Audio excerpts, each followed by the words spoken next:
മക്കളെ, ഇത് വിജയൻ കോമഡി.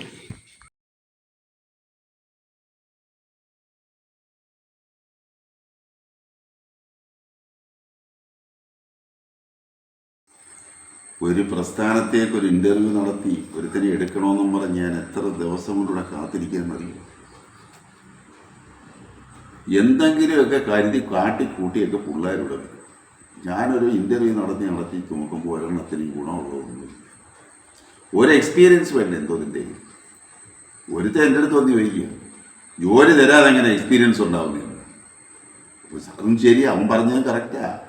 കാര്യം ജോലിയില്ല കൊടുക്കാതെയോ അല്ലെങ്കിൽ ജോലി ചെയ്യിപ്പിക്കാതെ എങ്ങനെ അവനൊരു എക്സ്പീരിയൻസ് കിട്ടുന്നത്. അപ്പം ഞാൻ വേറെ കാര്യം ഉദ്ദേശിച്ചു.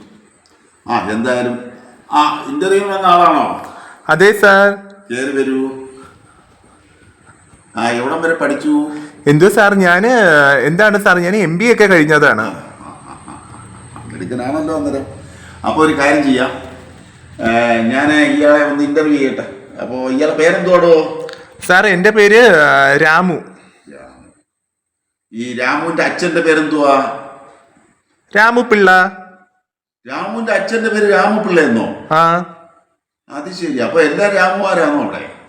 അതെ സാർ, എൻ്റെ അച്ഛൻ്റെ പേര് രാമു എന്നാണ്. എൻ്റെ ചേട്ടൻ്റെ പേര് രാമു S കുമാർ എന്നാണ്. ഞങ്ങളെ വീട്ടിൽ കുറേ രാമുമാരുണ്ട്. അത് ശരി. അപ്പോൾ എല്ലാവരും MBA-കാരാണോ? എല്ലാവരും നല്ല വിദ്യാഭ്യാസം ഉള്ളവരാണ് സാർ. അപ്പൊ കുഴപ്പക്കാരല്ല. അപ്പൊ ഈ രാമു എന്നുള്ള പേര് എനിക്ക് മറ്റുള്ളവർക്കൊക്കെ ഇടാവല്ലോ, അവരൊക്കെ പഠിച്ചു പോയിക്കോളുമല്ലോ. നല്ല കോമഡി സാർ. ഞാൻ ചോദിച്ചെന്നേ ഉള്ളൂ ഇയാളുടെ അടുത്ത്.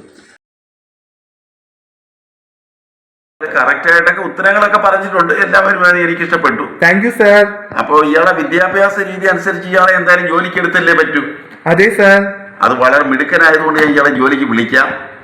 വലിയ താമസമില്ലാതെ ഞാൻ അങ്ങോട്ട് അറിയിക്കും. Okay sir, thank you sir. അവന് എന്നാൽ ശരി, ആയിക്കോട്ടെ. Okay, thank you. ഞാനേ ആപടെ SLC പാസ്സായിരിക്കുന്ന എൻ്റെ മുമ്പിൽ അവ MBA ആയിട്ട് വന്നിരിക്കുന്നത്.